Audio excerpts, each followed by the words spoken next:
All right, so here we are at Randy's fire pit. I'm sitting on the couch and Randy's over here on the chair. Jenna's beside me. There's her foot.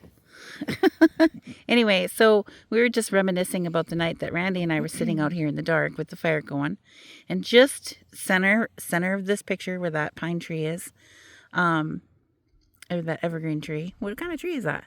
Pine tree. Pine tree? Spruce, Yeah.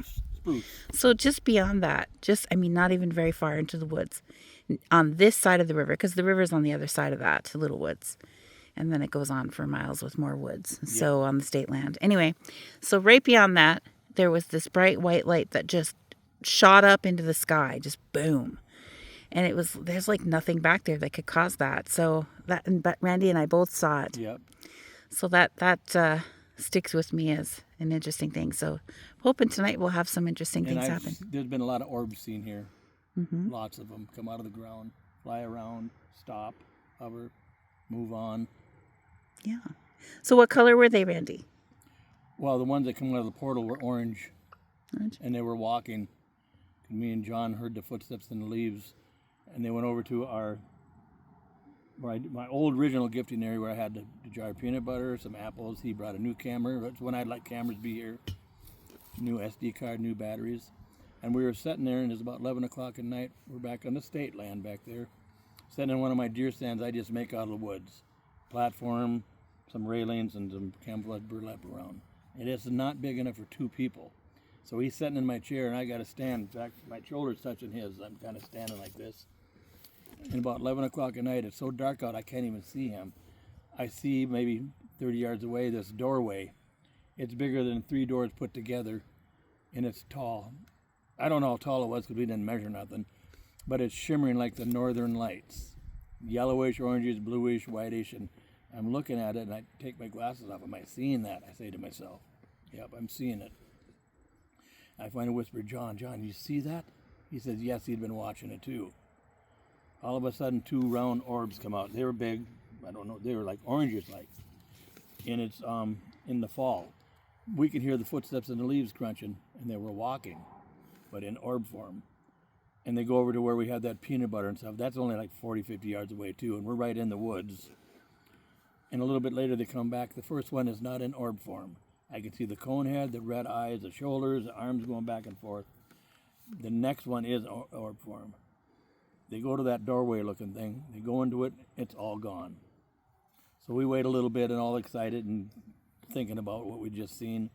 We finally get down, go to where the peanut butter and all that was. Peanut butter's gone. Apples are gone.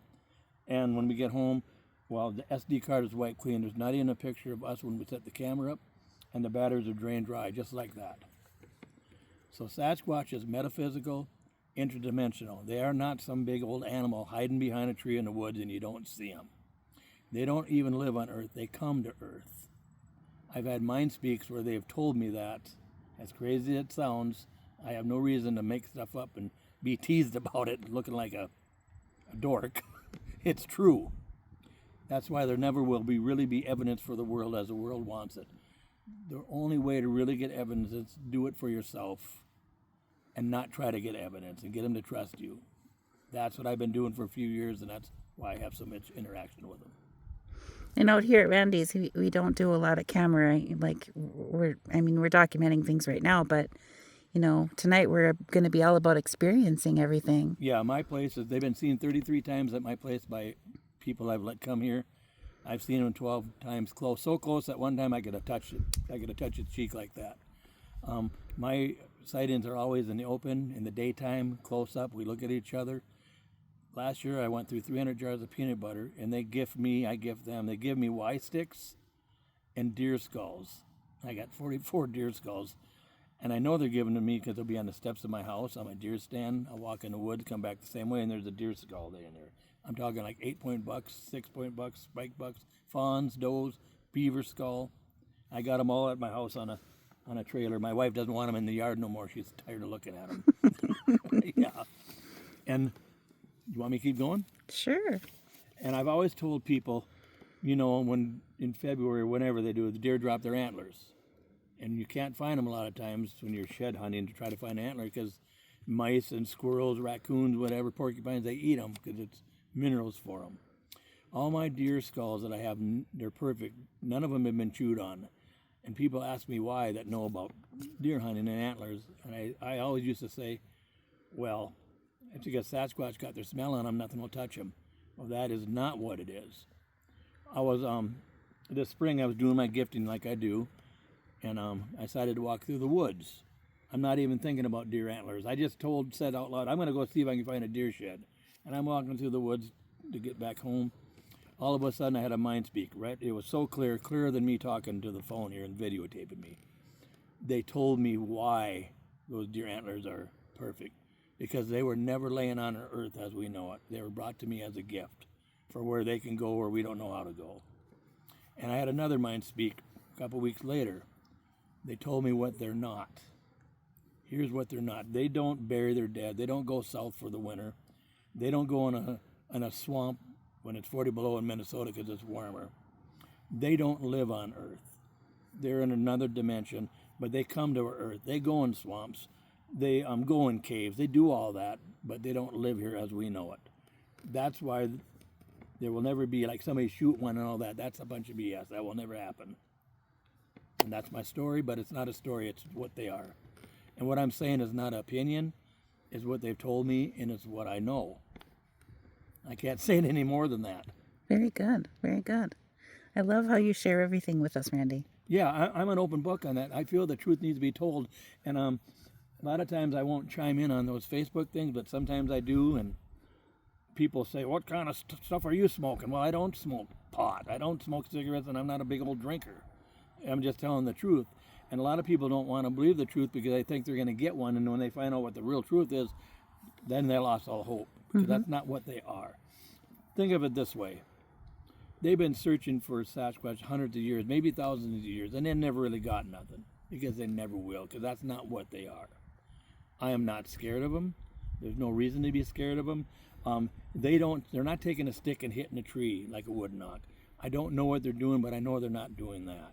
I've had too many times in the wintertime when I'll be out in the woods there and I get that knock sound right by me, and there's no tracks. There's no tracks, and I'm looking around. I don't see what did it. I know it did it, but there's no tracks in the snow. So that means they're not standing there with a stick hitting a tree. What else do you want me to say? I could keep on going. I don't know if I should keep on going or not. Well, that's good for now, I think. That's good for now. We have a whole evening into the wee hours of the morning planned for tonight. Yeah. Good things planned. We're all going to have our own spot. We're going to be, each of us three are going to be alone in our spot. Jenna's going to be in a tree stand. Whoop, whoop.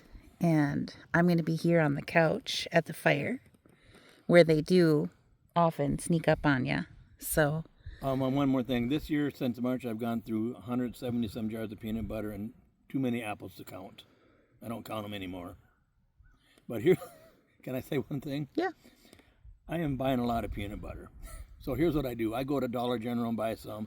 Then I'll go to Walmart and buy some. Then I'll go to the grocery store and buy some. So I'm not just buying from one spot. They're going to wonder, what is he doing with all that peanut butter? True. Yeah. Randy bathes in peanut butter. Okay. Yeah. The truth is out there.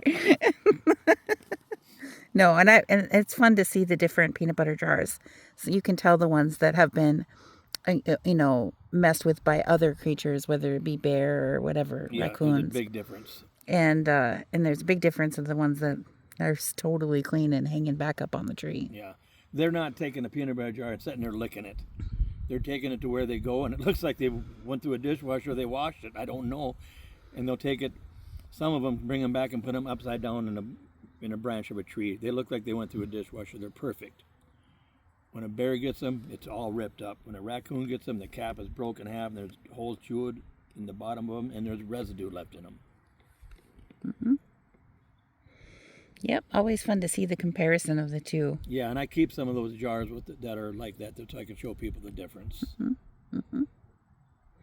Very good. I'm excited for tonight. All right, I'm going to stop the video. Thank you, Randy.